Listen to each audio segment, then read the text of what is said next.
Salut tout le monde. Aujourd'hui, on va plonger dans les coulisses de notre cerveau pour décoder un programme super puissant, celui qui nous fait bouger, qui nous fait apprendre, bref, celui qui pilote nos désirs. C'est un peu le code source de nos motivations de tous les jours. Allez, c'est parti. Pour commencer, une question toute simple, mais qui nous concerne tous. Ce petit son, la notification sur notre téléphone. Pourquoi est-ce que c'est si captivant? Pourquoi est-ce que ça a le pouvoir de nous faire tout lâcher là, tout de suite? Eh bien la réponse, elle est cachée au fond de notre cerveau, dans un circuit super intelligent.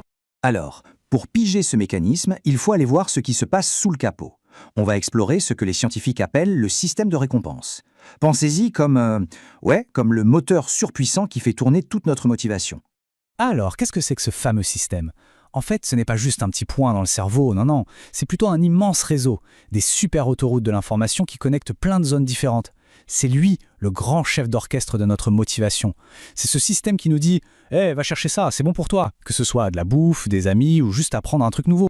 Et comme tout bon moteur, il a ses pièces maîtresses. Regardez, tout commence ici, dans l'aire tegmentale ventrale, ou ATV. C'est le démarreur en quelque sorte. De là, hop, un signal part vers le noyau accumbens qui est vraiment l'accélérateur de la motivation. Ensuite, l'info file vers le cortex préfrontal. Lui, c'est le grand patron, le PDG, qui analyse et prend les décisions. Et pour finir, on a l'amygdale et l'hippocampe qui sont un peu les archivistes. Ils stockent les émotions et les souvenirs liés à tout ça. Bon, on a le moteur, on a les pièces, mais un moteur sans carburant, ça ne va pas loin. Et le carburant de notre système de récompense, c'est une molécule super célèbre, on la connaît forcément de nom, la dopamine. Et là, attention, il faut qu'on torde le cou à une idée reçue. On entend partout que la dopamine, c'est l'hormone du plaisir. Eh bien, ce n'est pas tout à fait ça. C'est bien plus subtil.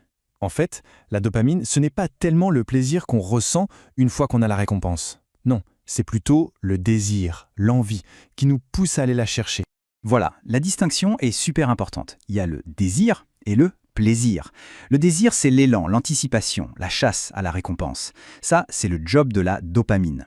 Le plaisir, par contre, le moment où on savoure vraiment le truc, ça, c'est géré par d'autres systèmes dans le cerveau. Donc pour faire simple, la dopamine, c'est vraiment ce qui nous met en route. Ok, on a les pièces, on a le carburant, mais maintenant, on va découvrir la règle du jeu. Et elle est assez inattendue. Vous allez voir que ce qui compte le plus pour notre cerveau, ce n'est pas tant la récompense que le fait de l'attendre. Alors, ce concept un peu barbare s'appelle l'erreur de prédiction de la récompense. Mais en vrai, c'est super simple. Imaginez, notre cerveau passe son temps à faire des prédictions. Il compare ce qu'il pense qu'il va se passer et ce qui se passe vraiment. Et c'est l'écart entre les deux, cette petite erreur de prédiction, qui est la clé de son apprentissage. Pour que ce soit hyper clair, on va prendre une analogie, le GPS. Première étape, imaginez qu'on tombe sur un super raccourci par hasard. C'est une récompense totalement inattendue. Le GPS est super content, bim, grosse dose de dopamine, et il enregistre précieusement ce chemin. Deuxième étape, la fois d'après, le GPS s'en souvient. Et là, juste en approchant du raccourci, l'excitation monte.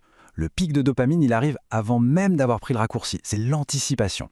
Et enfin, troisième étape, un jour, zut, le raccourci est fermé.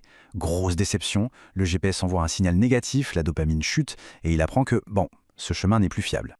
Et voilà, on a la clé de notre énigme du début. Le truc le plus important à retenir, c'est ça. Le pic de dopamine, il se déplace. Il passe de la récompense à l'indice qui annonce la récompense. Autrement dit, ce n'est plus le message qui nous excite, c'est le son de la notification. C'est de l'anticipation à l'état pur. Ok, donc le cerveau apprend, il anticipe, super. Mais comment est-ce que ça se transforme en une vraie décision?